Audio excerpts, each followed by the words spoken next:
ఓం మహాగణాధిపతయే నమః. ఓం గురుభ్యో నమః. ఓం శ్రీమాత్రే నమః. మనం ఈరోజు శని గురువులు ట్రాన్సిట్లో గోచారంలో ఒకే రాశి మీద పడ్డప్పుడు 12 లగ్నాల వారికి ఎటువంటి ఫలితాలు జరుగుతాయి. శని గురువులు ఒకవైపు మనకి డబుల్ ట్రాన్సిట్ కలిగించడం వల్ల మంచి శుభకరమైనటువంటి ఫ్రూట్ఫుల్స్ జరుగుతుంది, ఎటువంటి సందేహం లేదు. అలాగే కుజకేతులు కూడా కలిసి ఉంటున్నారు. మనకి ఈ రెండింటిని గమనించుకోవాలి.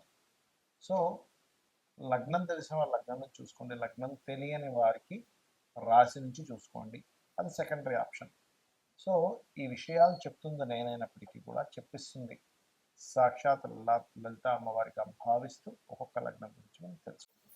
వృశ్చిక లగ్నము, వృశ్చిక రాశి. వృశ్చికం వారికి కనుక చూసుకున్నట్లయితే ప్రధానంగా ఈ రాశినాథుడు ఎవరైతే ఉన్నారో ఈ రాశి నుంచి 2వ స్థానంలో రాశినాథుడేమో దశమంలో కేతుతో కలిసి ఉంటున్నాడు ఒక 2 నెలల వరకు. బట్ ఒక సంవత్సరం వరకు ధనస్థానం మీద మీకు డబుల్ ట్రాన్సిట్ ఉంది.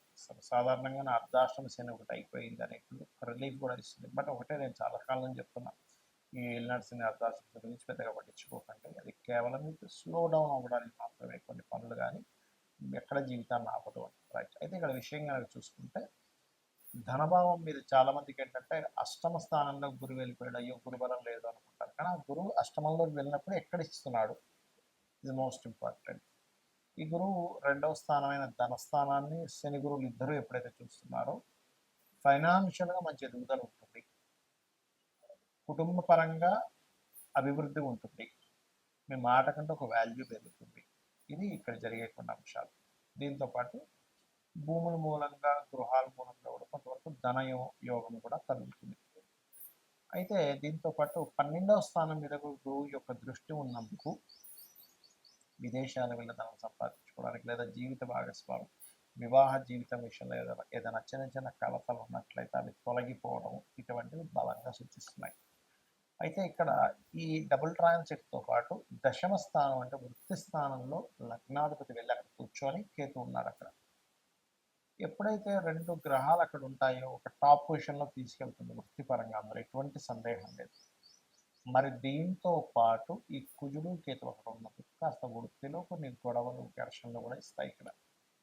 కాబట్టి మీకు ఎప్పుడు కూడా గుర్తుపెట్టుకోండి, ఈ వృత్తిపరంగా ఇబ్బంది తగ్గాలి అంటే నవగ్రహాల్లో కుజకేతు గ్రహాల దగ్గర దీపారాధన చేయండి. మరియు దీంతో పాటు ప్రధానంగా ఈ దశమ స్థానము అనేటువంటిది ఏదైతే ఉందో ఇక్కడ మీకు ఎక్కడ కూడా అంటే ప్రమోషన్స్ వస్తాయి, అందులో ఎటువంటి డౌట్ లేదు. లగ్నాధిపతి దశమంలో ఉన్నప్పుడు ఇబ్బంది కలగకుండా ఉండాలి అంటే లలితా సహస్రనామాల్లో ఓం మాణిక్య మహుటాకార జానుద్వయ విరాజితాయై నమః అనే నామస్మరణ చేయండి, ఖచ్చితంగా మీకు బాగుంటుంది. మరియు ఇంకాస్త ఎక్కువ స్ట్రెస్ అవుతుండేటువంటి వారు గోవులు, క్యారెట్స్ మరియు గ్రాసము తినిపించడము, కందులు, ఉలవలు, మీకు దగ్గరలో ఆలయంలో ఉండేటువంటి పురోహితులకి కందులతో ఎరుపు రంగు వస్త్రము, ఉలవలతో మల్టీ కలర్ క్లాత్, ఈ రెండో ఇవ్వండి, అన్ని విధాలా మీకు బాగుంటుంది.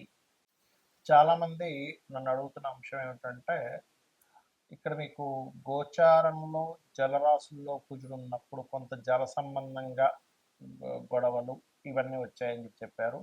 కొంచెం జల సంబంధంగా ఈ నావీ వాళ్ళు వీళ్ళ ట్యాక్స్ ఇవన్నీ చెప్పారు కదా. అదేవిధంగా ఎండాకాలంలో వర్షం అన్నారు, అదే రకంగా మనకు వర్షం కూడా పడింది. మరి అదే కుజుడు సింహరాశిలోకి వస్తున్నందుకు ఏమిటి అని చాలామంది అడుగుతున్నారు. ఇక్కడ సింహరాశిలో కుజుడు వస్తూ కేతు కూడా అక్కడ ఉన్నందుకు ఈ సంవత్సరం మనకి రాజ్యాధిపతి రవి, మంత్రి రవి అవుతున్నాడు. కాబట్టి ఈ రవి రాశుల్లోకి ఎప్పుడైతే అగ్నికి సంబంధించిన గ్రహం, ఒక విస్ఫోటం జరగడానికి కారకుడైనటువంటి గ్రహం ఎప్పుడైతే వస్తున్నాడో ఒక దేశం మీద మరొక దేశం విరుచుకుపడి పెద్ద పెద్ద బాంబులు వేయడం కూడా జరుగుతుంది. అది ఇండియా పాకిస్తాన్ అవ్వాల్సిన అవసరం లేదు, ఉక్రెయిన్ రష్యా కూడా అవ్వచ్చు, లేకపోతే అమెరికా ఇంకో దేశం కూడా కావచ్చు, ఏదైనా ఒక దేశం కావచ్చు. ఆ దేశం మీద పెద్ద స్థాయిలో ఎక్కువ ఉష్ణాన్ని కలిగించేటువంటిది వేయడం జరుగుతుంది.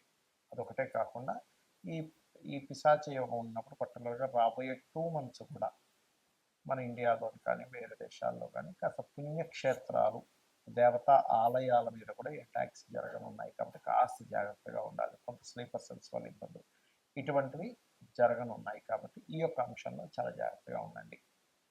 అయితే ఇక్కడ ఎవరి జన్మజాత చక్రంలో అయినా గుర్తుపెట్టుకోండి, వాళ్ళ పర్సనల్ చార్ట్లో ఇప్పటివరకు మనం ఏదైతే డబుల్ ట్రాన్సిట్ గురించి చెప్పుకున్నామో వాళ్ళ పర్సనల్ చార్ట్లో కనుక కొంతమంది చూడండి, ఇప్పుడు నాకు ధనం వస్తుందా లేదా అనుకుంటూ ఉంటారు. వాళ్ళకి పర్సనల్ చార్ట్లో ధనభావం మీద ఈ డబుల్ ట్రాన్సిట్ వచ్చింది అనుకోండి, డబ్బులు ఖచ్చితంగా వస్తాయి.